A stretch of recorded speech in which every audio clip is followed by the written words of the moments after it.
বাড়ি গিয়া দেখি নানি গান শোনে হেডফোনে। Hey guys, this is Hidayat and welcome to my channel. তো guys, শাকিব খানের চাঁদ মামা গানটা আমি এইমাত্র দেখলাম এবং শুনলাম। শুনলাম। তো কেমন লাগলো সেটাই জানাবো। তো guys, চাঁদ মামা গানটা এত সুন্দর লাগলো আমার কাছে। চাঁদ মামা চিমটি দিয়া কে ভালো কে রে মন্দ আমি চিনি না রে। বাড়ি গিয়া দেখি নানি গান শোনে হেডফোনে। নাইস নাইস নাইস, দারুণ লিরিক্স ছিল। প্রীতম হাসানকে ধন্যবাদ জানাবো। এরকম সুন্দর এই যে বাঙালির যে কালচারের যে লিরিক্সগুলো, এগুলো না এই যে ঢং ঢং ঢং ঢং এসব ঢোলের সাথে বাজবে, মজা লাগবে। তারপরে এই যে পার্টি ফার্টিতে বাজবে, একটা মদ থাকবে। বন্ধুরা আমি মদ খাই না বন্ধুরা, একটু বলতেছি, এটা ইমাজিন করতেছি। মদ থাকবে আর চন্দ্রমামা এ মজবে। আর গাইজ এই গানে শাকিব খানকে দেখে তো আমি জানো আমি হলাম শাকিব খান নাম্বার।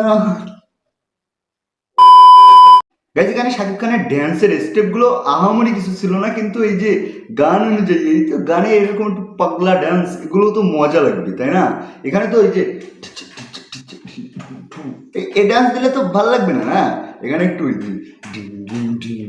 এই যে এই কারণে এই গানটা জমে গেছে একদম। তো এই জন্য মজা লাগতেছিল ড্যান্সের স্টেপগুলো। আর নুসরাত জাহানকে কি সুন্দর লাগতেছে, রাইট গাইজ। নুসরাত জাহানকে অনেক সুন্দর লাগতেছে। নুসরাত জাহানের উপরে যখন ক্যামেরা যাচ্ছে, চাঁদ মামা মনে হচ্ছে ঈদের চাঁদ দেখতেছি। কি বাজে ছেলে। তবে নুসরাত জাহানকে খুব সুন্দর লাগতেছে। আর গাইজ ওই যে শাকিব খানের যে সিগারেট জ্বালানোর সিনটা, কথা ভুলতে গেলাম, ভুলতে গিয়া তাও ভুলি না।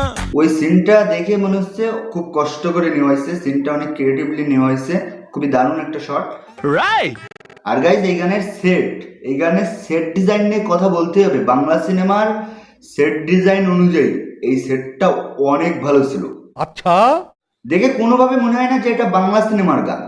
এটা মনে হচ্ছে যে বলিউড কিংবা হলিউডে তো এরকম আইটেম সং হয় না, তো বলিউড কিংবা তামিল ইন্ডাস্ট্রি এরকম মনে হচ্ছে।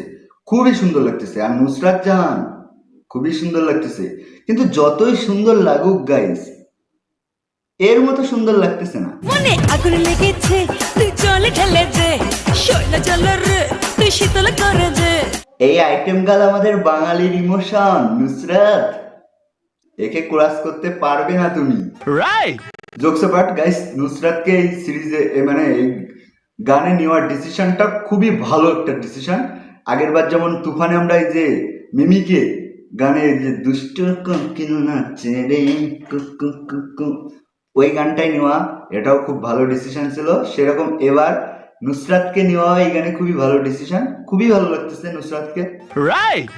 আর গাইজ আরেকটা জিনিস বলতে হবে, এই গান দেখার পরে শাকিব খান কিন্তু এখানে চমৎকার অভিনয় করছে।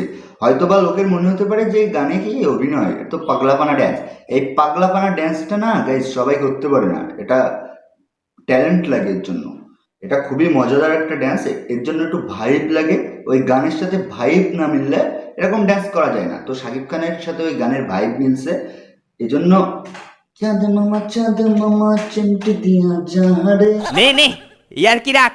আর গাইজ এই গানটা বানাইছে প্রীতম হাসান ব্রো। নাইস। তুমি যা বানাচ্ছ একের পর এক সুপার হিট গান।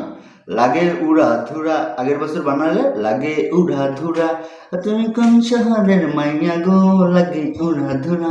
আর এবছর বানালে চাঁদ মামা চিমটি দিয়া যারে, কি ভালো কে রে বন্ধু আমি চিনি না রে। তো প্রীতম হাসান অসাধারণ বানাইছো গানটা, অসাধারণ বানাইছো। এখানে সেট ডিজাইন থেকে শুরু করে ড্যান্সিং, তারপরে এগুলো তো অন্য কেউ করছে, ড্যান্সিং এর কোরিওগ্রাফি এগুলো তো অন্য কেউ করছে। তো সবকিছু মিলে গানটা অনেক সুন্দর ছিল। আচ্ছা। আর গাইজ আরেকটা জিনিস বলতে হবে, শাকিব খানের ড্যান্সটা কিন্তু খুবই মজাদার ছিল। যে স্টেপগুলো ছিল এগুলো খুবই মজা লাগছে। রাইট। তো গাইজ চাঁদ মামা চিমটি দিয়া যাহারে, এই গান তোমার কেমন লাগলো কমেন্টে জানাও। আর ভিডিওটা লাইক করো, কমেন্ট করে জানাও এই যেটা বললাম, আর সাবস্ক্রাইব করো। তো বাই বাই।